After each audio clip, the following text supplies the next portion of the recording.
철도 동호인이라면 누구나 들어봤을 법한 오송역. 이 역은 도대체 무엇이 문제일까요?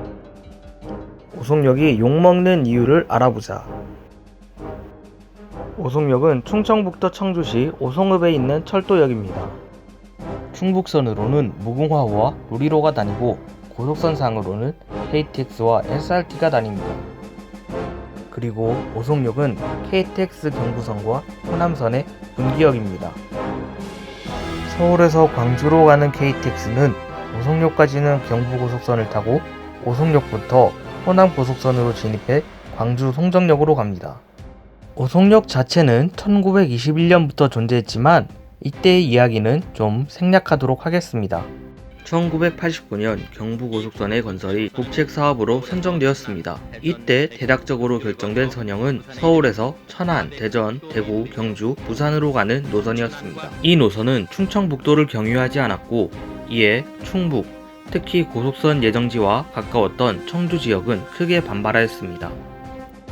청주 지역 유지들과 시민단체들은 이에 크게 항의했고 정부에 고속선 건설 현장을 폭파시키겠다는 협박도 했습니다. 결국 정부는 청주 방면으로 고속선의 지선을 놔주기로 합니다. 하지만 청주 지역의 단체, 일명 청사모는 이에 만족하지 않고 계속 시위를 하여 경부 고속선을 충북 방향으로 트는 데 성공했습니다. 결국 1992년 경부고속선은 충북 청원군 오송을 경유하는 선형으로 착공됩니다. 그리고 경부선 1차 구간이 2004년 4월에 개통됩니다. 다만 이때 KTX 오송역이 개통하진 않았고 추후 청주권 인구가 100만이 돌파하면 착공하기로 했습니다. 그런데 그해 10월 참여정부가 추진하던 수도 이전 사업이 헌법재판소에 의해서 위헌 판결을 받게 됩니다. 이때 수도 이전 부지와 가까웠던 충북권은 민심이 들끓기 시작합니다. 이에 정부는 충북권의 민심을 진정시키기 위해 오송역을 호남고속선의 분기역으로 결정합니다. 당초 호남고속선은 천안 아산 분기와 대전 분기가 거론되고 있었습니다. 천안 아산 분기의 장점은 이동거리가 짧다는 것입니다. 애초에 고려되던 가장 유력한 동선이기도 했습니다. 호남에서 서울로 곧바로 올라가는 자연스러운 선형이죠. 대전 분기의 장점은 서울까지 소요시간은 다른 분기에 비해서 오래 걸리지만 대전 수요를 잡을 수 있다는 점입니다. 또 그 수요가 크진 않겠지만 대전 환승을 통해 호남과 경북 간의 수요도 잡을 수 있겠지요. 천안 아산 분기나 오송 분기는 150만의 인구가 사는 대전을 지나가지 않아서 호남과 대전 간의 수요를 잡지 못합니다. 그리고 오송 분기의 장점은 아무것도 없습니다. 대전의 수요도 잡지 못하고 소요시간도 천안 아산 분기에 비해서 더 듭니다. 아무튼 정부는 들끓는 충북권의 민심을 진정시키기 위해 오송역을 분기역으로 결정합니다. 그리고 2010년 경부고속선 오송역이 개통되고 2015년 호남고속선이 건설되어 오송분기가 실제로 탄생하게 되었습니다. 오송역은 개통 당시에는 청원군에 있었지만 청원군이 청주시와 합쳐지면서 청주시 흥덕구 오송읍에 있게 되었습니다.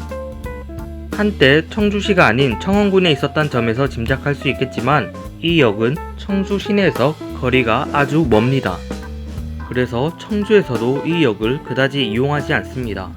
이용객의 상당 부분이 인근의 세종에서 발생한다고 합니다. 오송역과 오송분기는 다른 대안들의 장점을 모두 포기하고 청주를 경유하는데 정작 그 청주에선 별로 이용도 안 한다는 것이죠. 세종시에서 오송역을 많이 이용하긴 하지만 교통이 불편하여 접근성이 떨어진다고 합니다. 그래서 호남 고속선상에 세종역을 신설할 계획을 세우는 중입니다. 당연히 청주에서는 이것을 반대합니다. 그런데 이런 의문을 가질 수도 있습니다. 왜 세종시를 오송역에서 멀리 떨어진 곳에 지은 거야? 애초부터 세종시를 오송역이랑 가까운 데 지었으면 됐잖아 라고 생각하실 분들도 있을 겁니다.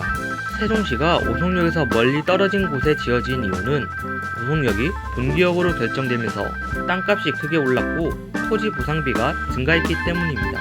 만약 오송역이 분기역이 아니었거나 지어지지 않았으면 세종시의 교통이 그리 불편하지 않았을 겁니다. 과거 오송역의 건설과 오송분기를 지지했던 측은 충북이 개발에서 소외되었으므로 균형 발전을 해야 한다고 주장했습니다. 그런데 오송역이 충북이긴 해도 충북에서 외따로 떨어진 지역이기도 하고 충북 자체가 하나의 중심점이 없는 곳이라 역 하나 설치된다고 그게 균형 발전으로 이어지지 않습니다. 그저 오송역 주변에 적은 인구만 조금 편해지고 그 지역 유지들 재산만 불어날 뿐이죠. 단순히 충청북도 행정구역 내에 고속철도역을 짓는 걸 지역 균형 개발이라고 포장한 결과가 바로 이 기형적인 고속철도망입니다. 이런 식의 국토 개발은 지양되어야 할 것입니다. 끝까지 봐주셔서 감사합니다. 영상이 부족한 점이 있거나 틀린 점이 있으면 댓글로 피드백 부탁드리겠습니다. 영상이 볼만하셨다면 좋아요, 이러한 영상을 바로바로 받아보고 싶으시다면 구독 버튼을 눌러주세요. 그리고 지갑이 두둑하시다면 후원을 고려해보세요. 또 보죠.